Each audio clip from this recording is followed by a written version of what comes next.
Outside of the Sonic community, you tend to see a lot of repeats of the same jokes over and over. Their rage over the smallest of changes, their OCs, and Sonic's rough transition into 3D. But why is that? Well, the last one specifically is due to Sonic's first 3D outing coming out far after his main competitors. The long wait for an actual 3D Sonic game, and the middling quality between Sonic's first few 3D games. But the true reason for why the wait for the first 3D Sonic game was so long was because of a single game that was in development during the gap in mainline Sonic entries, Sonic X-Treme. These 4 years represent a long battle between a corporation and its employees, and the fall of a gaming empire.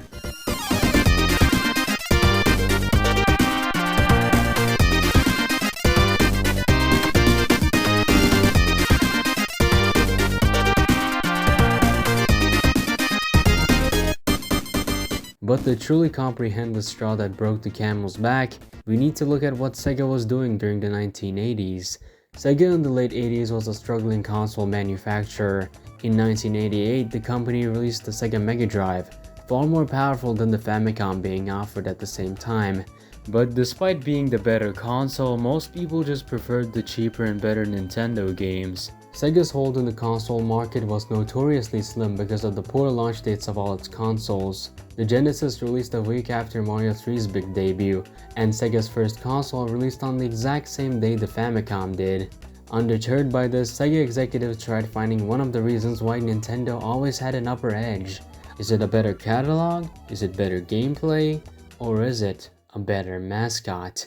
Nintendo's flagship character Mario was the perfect mascot for the sanitized and friendly era of the 80s. Sega tried to compete with Mario's image using Alex Kidd, but he simply wasn't it when it came to replacing Mario as a household name.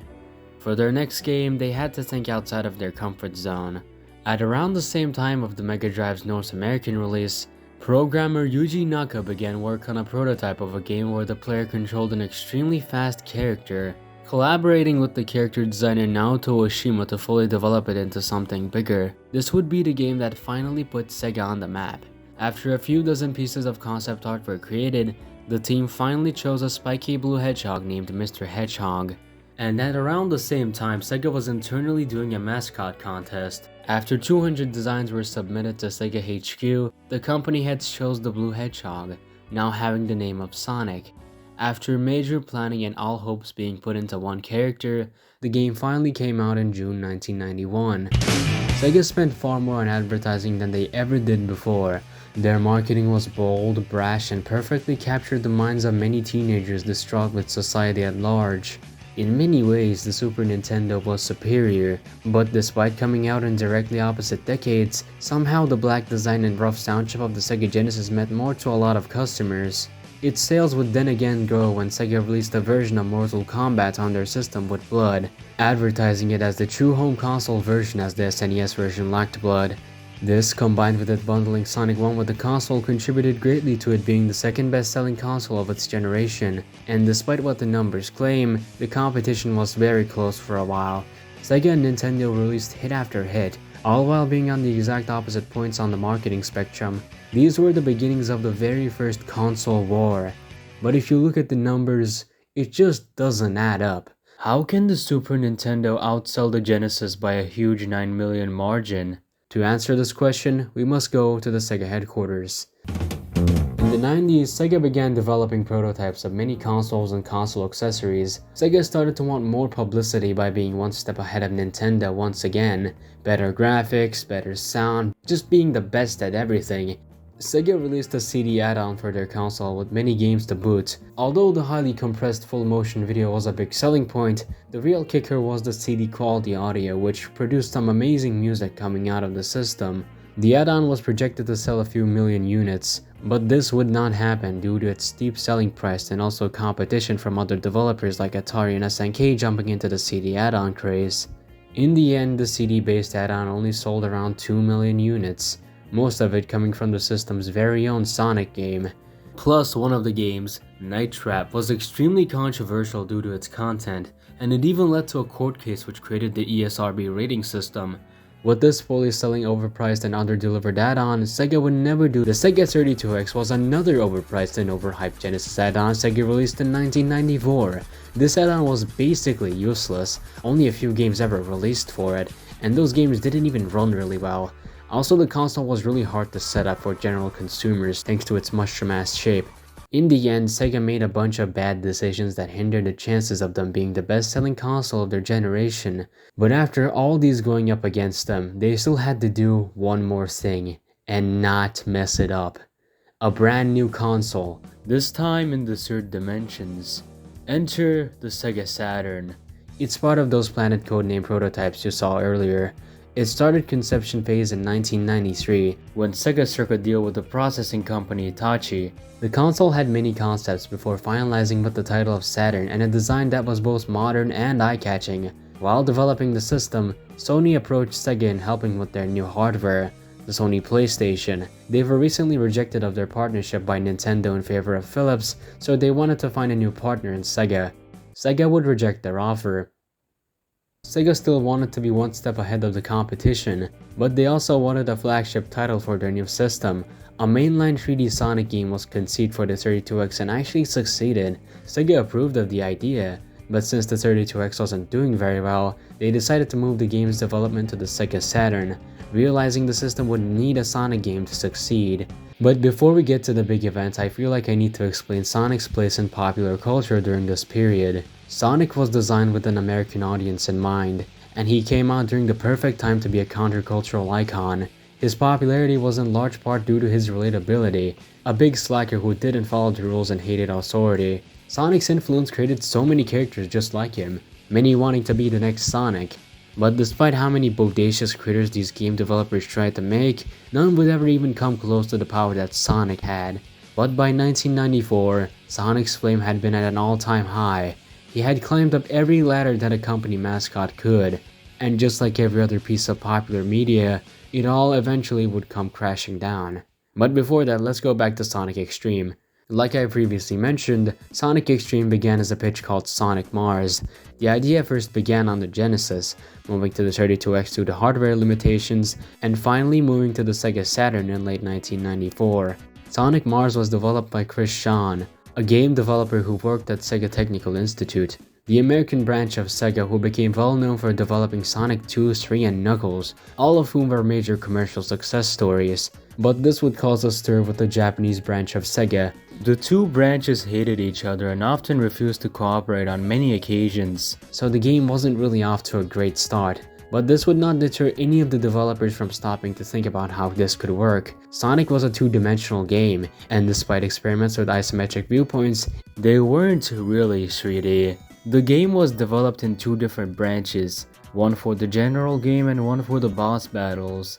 These two branches eventually settled on the game's camera being like the 2D games, but they would soon learn some unfortunate news.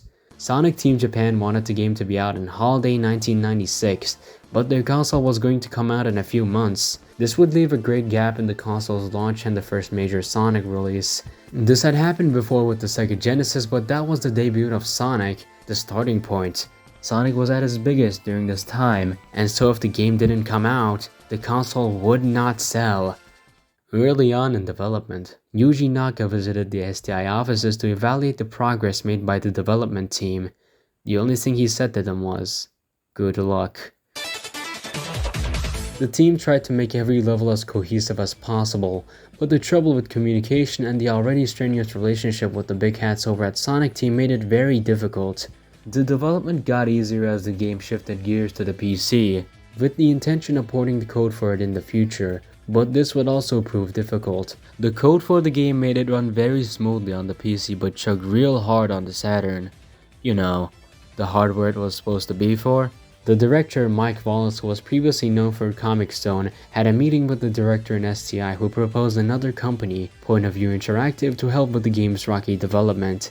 This would only put a small bandage on the large wound that was this game's chronology, however. Since the Japanese team was too busy making Nights into Dreams, the American team had to make with what they had. They decided to make the game have multiple playable characters with one newcomer to the series, Tiara Bobowski. Yes, that's her real name. She was developed to be Sonic's love interest with whom Sonic was infatuated with. Each playable character was said to have a different gameplay style. Sonic would obviously be the main show. Tails would have the camera behind him, Knuckles was going to have an overhead view, and Tiara was going to have a side view camera. But due to difficulties in making all of these different playstyles work, the team basically put all of their attention into the Sonic gameplay. But with this new game, they were faced with another dilemma, translating Sonic into the 3 dimensions. The level design needed to be changed to allow for movement on all angles. For this job, Sonic team were generous enough to give the team the concepts of longtime Sonic level designer Hirokazu Yasuhara, whose level design seemingly fixed the problems the game was facing. The game was going to have many vertical sections similar to how the levels in Knuckles Chaotix looked. 2 black portions would help give the player momentum they craved in a Sonic game. The levels kept winding and looping. This, combined with the camera, helped create a unique feel to the game unlike any other. The music was composed by Sean himself, sort of. He actually composed demos of tracks that would be given to the actual composer as reference. But even with that, this doesn't include the boss battles. The boss battles were created by a separate team who worked on it using separate software. While the main game was made with computers, the boss battles were made in Saturn, creating a weird difference between the 2 parts in gameplay. Overall, the development was moving ahead steadily. Sega accepted that the game would not be ready for their console's launch, and so, they launched the Sega Saturn in Japan in November 1994, with a few arcade ports as launch titles. A few weeks later, another major 3D console would release from a company that was oh so graciously rejected by Sega. The PlayStation launching very closely to the Saturn was not a coincidence. After being denied a partnership with both Sega and Nintendo, Sony became very ambitious and sought to devalue both parties. Sega made one grave mistake that often gets brought up when discussing this console, and it's the price. For 40,000 yen it wasn't cheap, and by continuing their expensive add-on and console streak, they had allowed themselves to get ambushed. No matter how good the Sega Saturn claimed to be, Sony's PlayStation was just more affordable. Sega once again found themselves in quite the situation. They were in disbelief that their once great empire was crumbling. They may not have realized it, but this was the beginning of the end. Meanwhile at STI, the team was hard at work conceptualizing the story.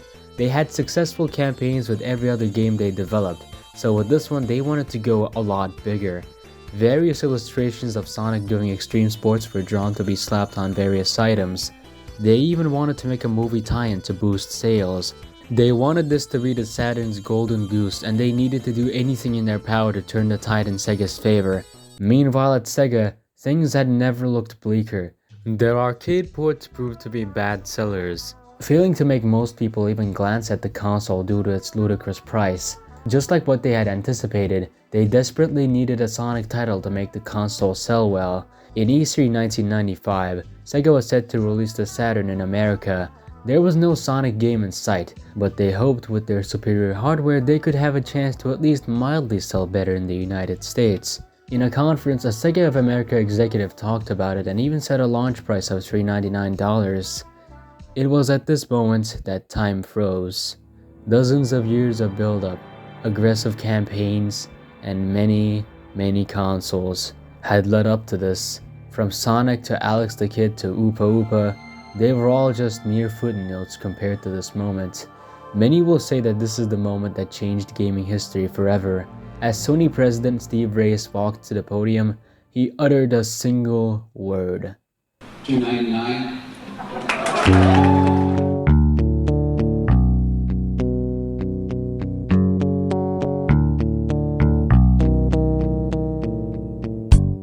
STI got the news. It was not good.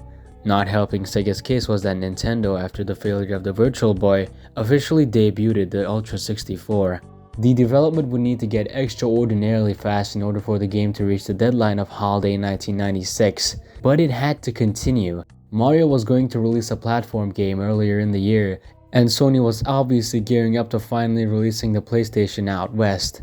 STI had an entire company's legacy on their shoulders, and the team started to get very tired. After a while, every single level and every single enemy felt just like another red, green, and blue pixel. Finally, in 1996, they were due to finally release the game later in the year. The development was wrapping up neatly. or as it seemed, because some things just aren't meant to be. Sega of Japan's president Hayao Nakayama, along with other officials, visited STI offices to check how the development was going, since the game was behind schedule, and was presented with two different versions, both of whom were actually earlier builds. Needless to say, he was not pleased. He allegedly stormed out, blurting curse words left and right, without even getting the chance of viewing the more recent PC build. But he was impressed with the boss engine, enough so that he demanded that the entire game needed to be made using it. And so the PC build was basically scrapped. This was a daunting task for the already tired developers, so the director decided to isolate the entire team and get them to work as much as possible. 12 to 16-hour workdays were not only common, but mandatory. The game needed to be finished by October. These workdays especially would prove to be incredibly terrible for the staff. People began to faint, get replaced by others. New people kept coming in left and right who didn't even know what a Sonic was. They were still off schedule. They needed to fix this boss battle. Sonic's sprite had a missing pixel, yada yada yada. It was not a good time. Meanwhile, Sega tried using all the promotion they had lying around, finally slapping them on ice cream bars, notebooks, etc. They were doing the big promotion. The Saturn was still selling poorly and they needed their mascot on the console in an instant. In E3 1996, Sega finally debuted Sonic X-Treme to the world. This was not the game being made in STI. This was an older build of the boss engine. This was a baffling business decision, but Sega hoped with their insane graphics they could at least grab the attention of people. But this did not work. Even after Sega executives tried to change the price to $199, in direct response to PlayStation, it was already too late. By late 1996, lead programmer and designer of the PC engine Christina Coffin began having symptoms of pneumonia and was hospitalized, while being told she only had 6 months to live. Unable to form a coherent product with only 2 months to go, Wallace cancelled Sonic X-Treme. The STI 3D Sonic game would try to continue under the boss engine, but by this point it was pretty clear that the game was not going to come out. In a press release in 1997, Sega officially announced to the world that Sonic's first 3D title had been cancelled. Sonic's first foray into the Saturn would come in form of a port, a bare-bones Saturn port of the isometric 2D game Sonic 3D Blast. It was a laughable attempt, if you could even call it that. Mario 64 came out earlier in the year and cemented Nintendo and PlayStation's domination of that generation of consoles. Sega of Japan was already working on their own 3D Sonic game, but for the first time the American team had no say on the matter. STI would go down under 2 years later. The company that developed some of the most iconic games of its generation was no more. The Saturn would see the release of 2 more Sonic games. Sonic Jam, a game collection which had a 3D hub world that was actually a prototype of the 3D Sonic game Sonic team was working on, and Sonic Car, a racing game that existed. Sonic's absence from the 5th generation of consoles effectively doomed Sega's streak of success. With the Saturn, Sega practically betrayed their place in the gaming space. They were the scrappy underdogs with the harsh waveforms that, despite being lesser than Nintendo, still managed to succeed in spite of it all. It was perfectly in spirit with the scrappy anti-authority figures it came out alongside with, but by 96 the spirit of this movement had long faded away. Sonic the Hedgehog, once a mascot so revered it spawned dozens of cheap knockoffs, had become the sick man of gaming. But all those naysayers would be proven wrong with the first 3D Sonic game, the real first 3D Sonic game. Sonic Adventure's release began what would be an early start to the 6th generation. The PS2 wouldn't release until another 2 years, and Nintendo wouldn't release theirs until 3 years. By doing this early release, it allowed Sega to rebuild their destroyed reputation. They wanted to fully reinstate their place in the gaming industry. With many modern features such as full internet access and 128 bits, the Dreamcast would be an incredible success and proved that Sega, and it was discontinued in 2001. For as long as they could remember, Sega had tried to achieve perfection. The perfect console, the perfect add-on, the perfect mascot. They had been doing so for years, but because of their ambition, they failed to notice the obstacles hidden from them in plain sight. They rejected an opportunity to sell something that got rejected by Nintendo. They rejected an opportunity to sell their consoles and add-ons for far cheaper, and yet they kept on trucking until they finally hit the brick wall. Many games get too good to be true and enter development hell. It's just a sad truth of this major industry. Many of these games end up as terrible buggy messes with little to no redeeming qualities, with many people longing to play the original vision the developers had. If Sonic X-Treme released, it would have not saved the Sega Saturn. Its failure was imminent even by '96. It would have not saved Sega's reputation. It was already falling off by then, and it probably wouldn't have been that good of a game. But this game's legacy is truly something to behold. The game's cancellation showed Sonic fans for the first time that nothing was for granted, and that good things never truly last long. The game's developer Chris Senn was particularly passionate about it. This was supposed to be his big break and it was taken away from him. His website had a forum section dedicated to discussing Sonic X-Treme and also a section where there were all pieces of media made during its development, promo, concept art, and even music. This is why you see this orange pill-shaped watermark in so many images of Sonic X-Treme online. They were all directly taken from Senn's website, but overall he wanted people to play the game. And boy, did people want to play it. Sonic X-Treme had a slew of fan projects inspired by it after its cancellation, with Sonic Robo Blast 2 being an obvious example. Fans were eager to get their hands on an actual copy, and despite every single file Senn possessed, he didn't have the ICO file of the game, and so the search for a prototype build began. In 2005, a prototype build of the game was listed at an auction by an unknown Sega employee. Upon learning of this listing, many Sonic fans across websites quickly scrambled to raise a bid until finally, another user called Ratman221 claimed to bid $3,000 for the prototype. Meanwhile, the community finally raised almost enough money to buy the prototype, before the auction finally ended with another user of the forums buying it. According to Ratman himself, he was only a distraction used by the current owner to not make any Sonic fans play the game. He claimed that this was due to its rarity, but he was quickly debunked by the guy he was claiming to own the game. He practically betrayed the Sonic community for no reason, and he also claimed that he was perfect chaos for some reason. The game was finally revealed to be in the hands of Assembler, who finally released the beta as a torrent file in 2007. This version of the game was a demo featuring Sonic in a starting zone called Jade Gully. There weren't any enemies and the demo stopped after 5 minutes. There were many files in the game that suggested this was a mid-1996 prototype. Many other builds were discovered afterwards, the earliest of which is from 1995, although the gameplay in this version isn't much, just moving around with the mouse with nothing to do. The versions found were always not the final build, which was the one version everyone was looking for. This would all lead to when in October 2014, something incredible happened. During this entire video, I have talked about the trash fire of Sonic X-Treme and how it and many other bad business decisions effectively doomed Sega to being a third-party developer for the 21st century. From employees getting sick to executives storming out of business meetings, it was truly an absolute nightmare to get finished. And I could just end it here. A sad, sad ending to a futile release, only existing as a remnant of what could have been. But maybe some stories do deserve happy endings.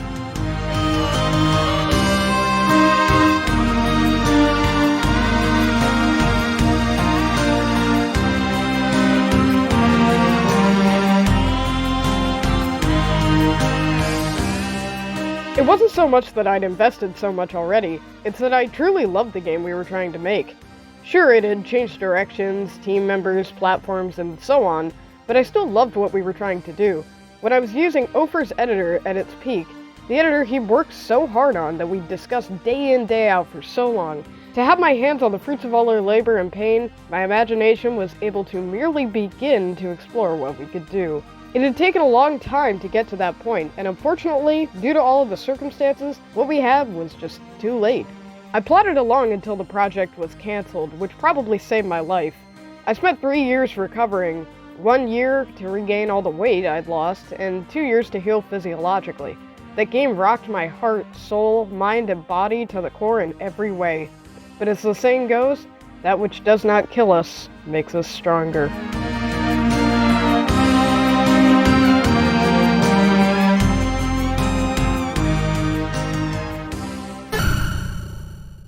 Rise from your grave. Well, it seems that Sonic has had a bit of a resurgence in popularity recently. The two movies have made hundreds of millions in cash, and the new game that came out after Forces, Sonic Frontiers, has done really well both commercially and critically.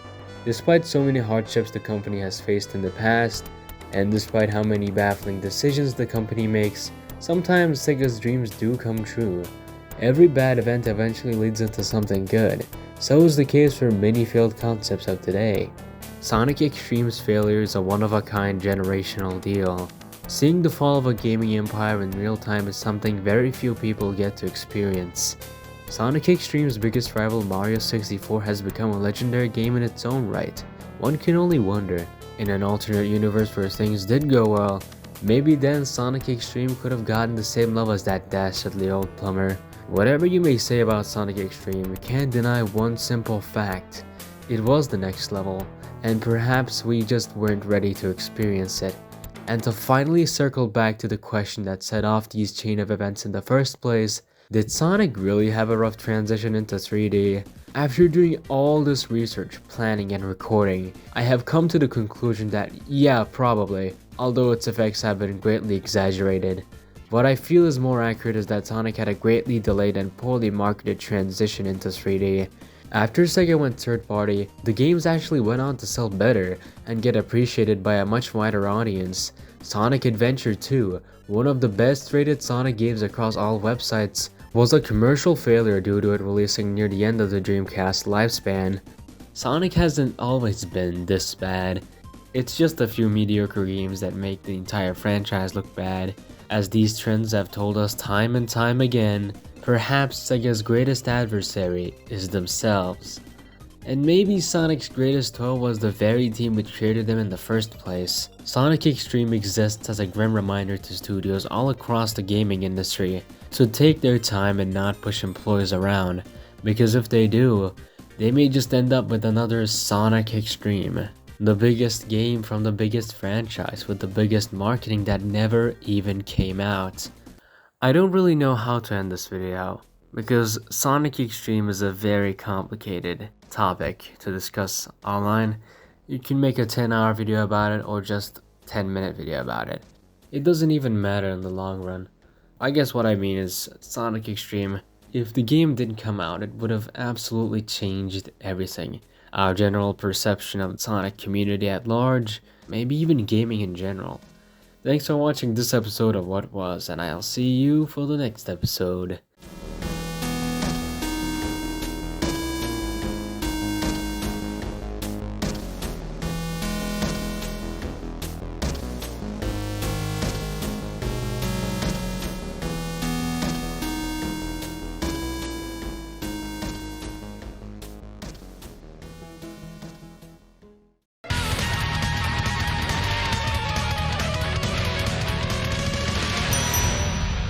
Sega.